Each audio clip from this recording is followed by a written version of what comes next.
papahayagan ng ating Panginoon. Hindi mo ito kayang sairin. Can you say Amen.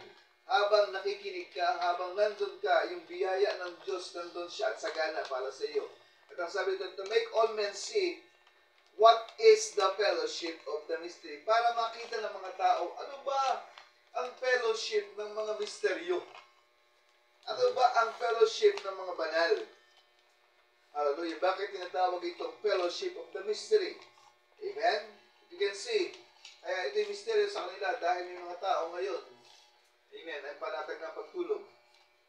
May mga tao ngayon na, amen, na kung ano-anong ginagawa.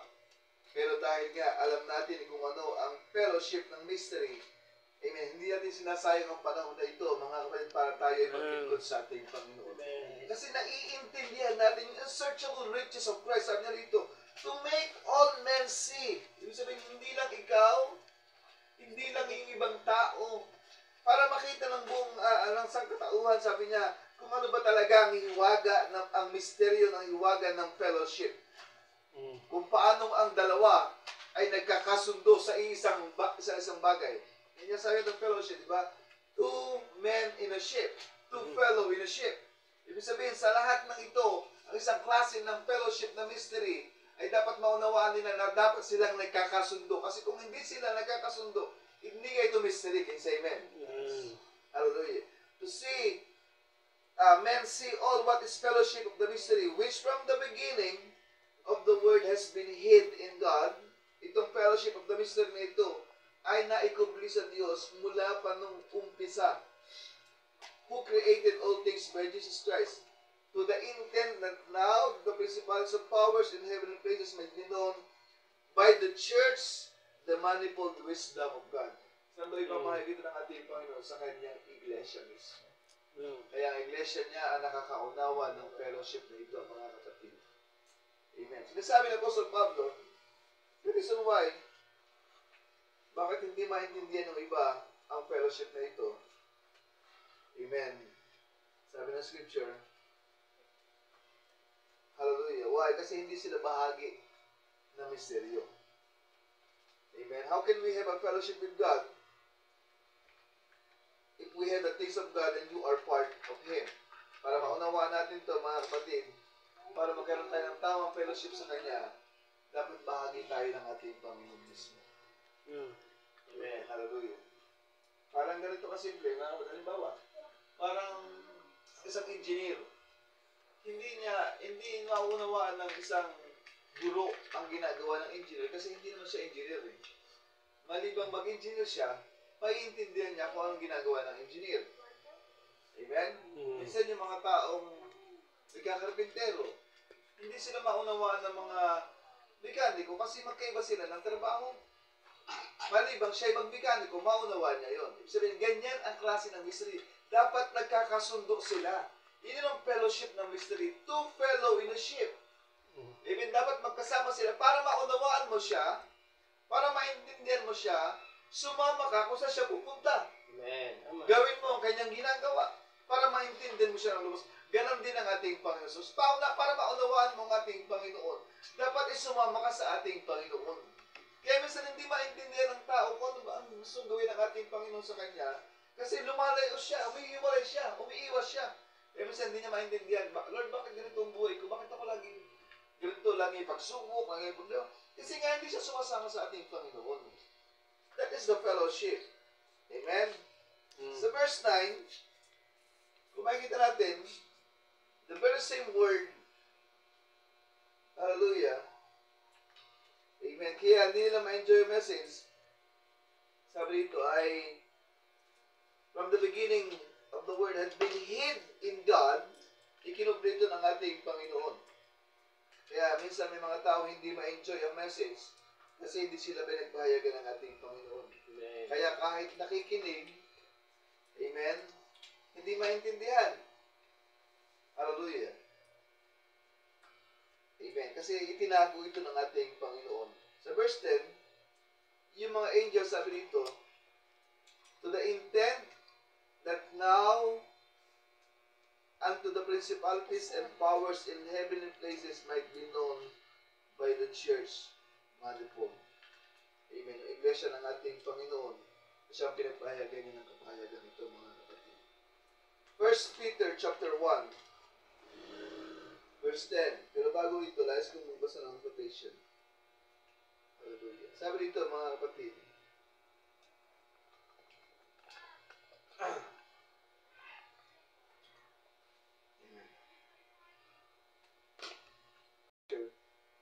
ang buhay daw, sabi sa book of Hebrews chapter 2, verse 14.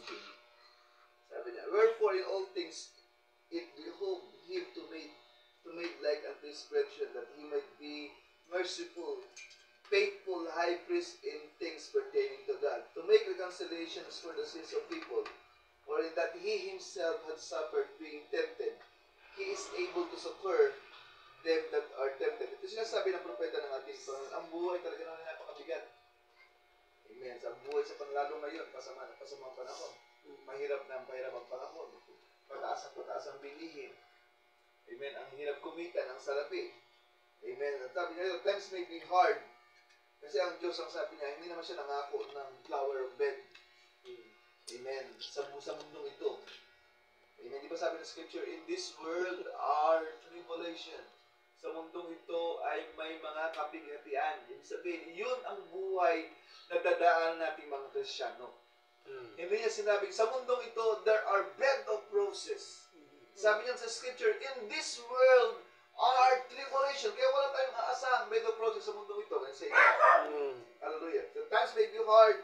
God did not promise a flower of bed of ease, but He promised grace sufficient for every trial that can hit you. Pero isa lang ang pangako niya sa atin. Bagamat may trial, pero sabi niya, ang biyaya niya ay sapat para sa iyo. Amen. Amen. Your grace, sabi niya, His grace is sufficient to all the trial that hits you. Ibig sabihin, pag may tumama sa iyong mga pagsubok, huwag kang mag-alala dahil sapat ang biyaya ng ating Panginoon. Yes, indeed, sabi niya, grace is sufficient. Sabi sa book of Corinthians, chapter 12, sabi niya, He's on the flower of bed of ease, but His promised grace to overcome in every temptation. Ang pinangako niya, hindi ang magarbong buhay at hindi ang marangyang buhay, kundi ang ipinangako niya, hallelujah, He is promised that grace to overcome. Nangako siya ng biyaya na mapagtagumpayan natin ang lahat ng mga temptation. Amen. When a cross gets heavy, habang bumibigat daw ang cross na iyong pasan, amen, habang humihirap ang iyong buhay, sabi niya, habang nagpapasan ka ng mabigat na krus, when it gets heavy, Christ promised to be with you, sabi sa book of Luke. Nangako siya, nasasamahan ka niya sa lahat ng pagkakataon.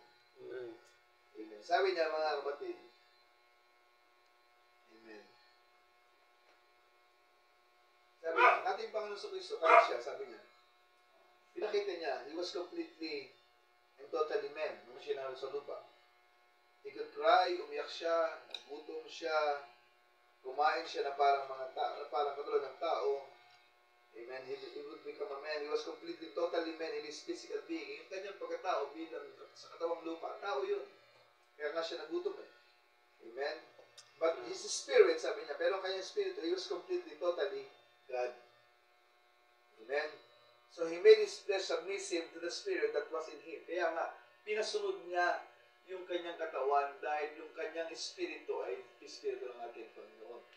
Kaya yung kanyang katawan ay kaya niyang pasunurin.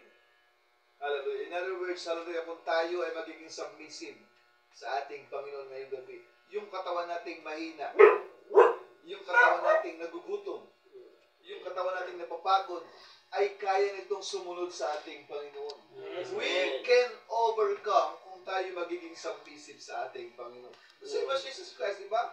Naging submissive siya sa Father. Ano sabi niya, lahat ng ginagawa ko, hindi ko ginagawa sa akin sa kundi ito'y sinasabi ng aking Ama. Hallelujah.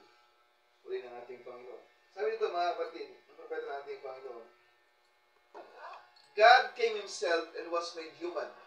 Ang Diyos ay bumaba, nagkatawang tao, nabuhay na parang tao, under human desire. He was crucified at Calvary, and then Satan wouldn't do it. He wouldn't go through it. He went to Gethsemane, sa book of Luke, and every temptation that any man ever stood, He went through it just like all men. Lahat ng hirap ay dinanas ng ating Panginoon. Hallelujah.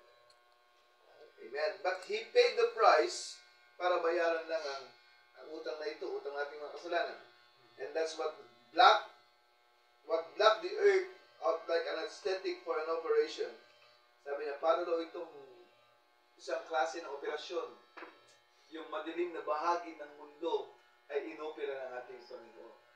Ibinalik niya yung kondisyon natin sa dating kondisyon. Na dati tayo naligaw ng landas, naging marumi, pero nilinis tayo ng dugo ng ating Panginoon sa Kristo. Amen. Hallelujah. Sabi niya, mga kapatid, balikan natin yung scripture. Sa 1 Peter chapter 1 verse 10. Sabi rito, mag-ingat na sinalisik at sinuri. Maingat na sinalisik at sinuri ng mga propeta patungkol sa kaligtasang ito, tungkol sa biyaya na mapapasayo. Sabihin, hindi ganun kasimple yung biyayang tinanggap natin.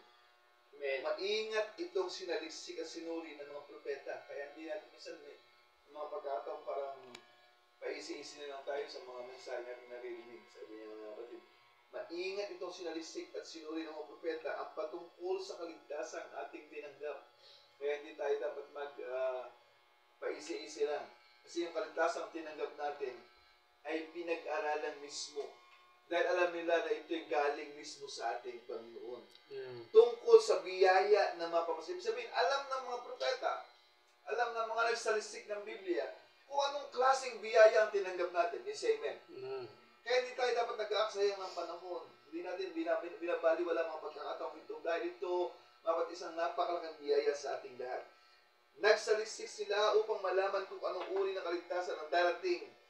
Nagsalisik din sila upang malaman ang patungkol sa panahon na sinasabi sa kanila ng Espiritu ng Kristo.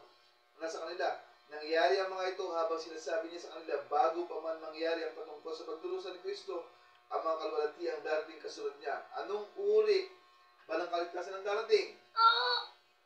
Marami tayo nakakalam, but to us, sabi niya, we are saved before the foundation of the world. Yan napakaganda mga kapatid. 1 Peter chapter 1 verse 12. Amen.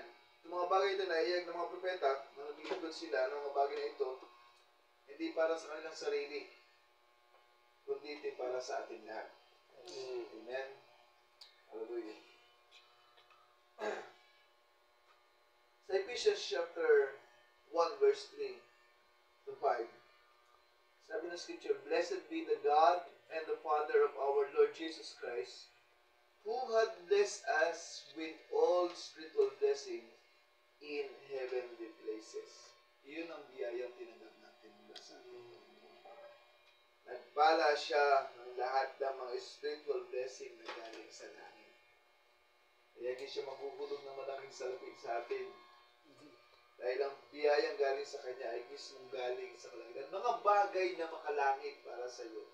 Ano ba yung mga makalangit mo? Kagaya ng mga biyaya ng salita ng ating Panginoon. Ang mana, spiritual mana. Hallelujah. Ang salita ng ating Panginoon. Biyayang galing to sa langit. Amen. Hallelujah.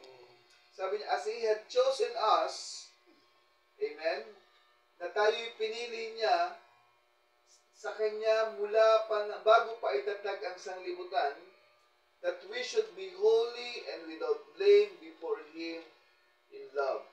At hindi lang tayo pinili, sabi niya, having predestinated, itinalaga pa niya tayo, mga kapatid, having predestinated us into the adoptions of the children by Jesus Christ to Himself, according to His good pleasure. Ibig sabihin, ganyan kawiling ang ating Panginoon na tayo ay kupkupin. Ganyan siya kawiling ang tayo itinalaga. Hallelujah. Yes. Good pleasure ito. Sabi niya, to the good pleasure of His will. Ibig sabihin, buong puso niya, kusang loob niyang ginawa ang pagpili sa ating lahat. Uli ng ating Panginoon. Amen. Spiritual blessing is not a literal blessing. Yung mga tinatanggap natin, mga additional lang ito.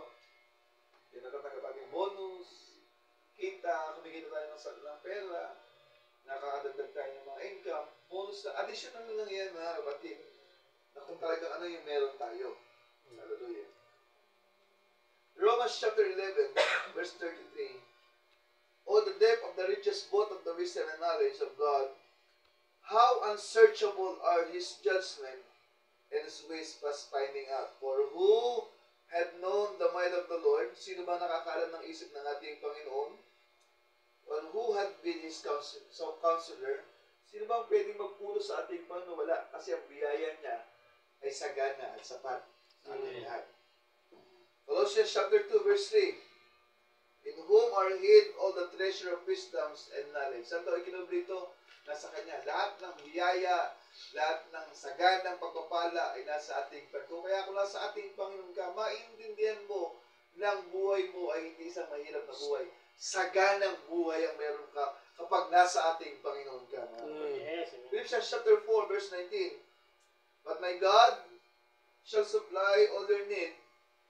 Sino daw mag-supply? Ang Diyos. Anong isusupply? Ang lahat ng iyong pangangailangan ayon saan? Sa kasaganaan ng ating Panginoon sa Kristo. Kaya hindi siya nagkukulang sa atin. Kahit kailan hindi siya nagkulang.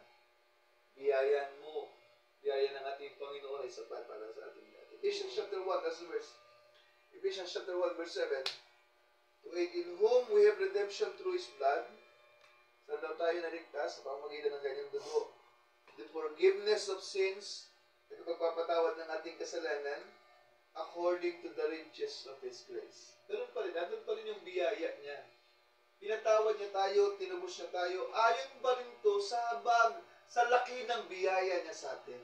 Amen. Amen. Hindi siya napilitan, hindi siya na no choice. Kung sana yung habag ng biyaya ng kaligtasan, hallelujah, ay ayon, sabi niya, according to the riches of His grace, ayon to sa laki ng biyayang tinanggap nating lahat. Amen. Kaya hindi nagkulipot ang ating Panginoon.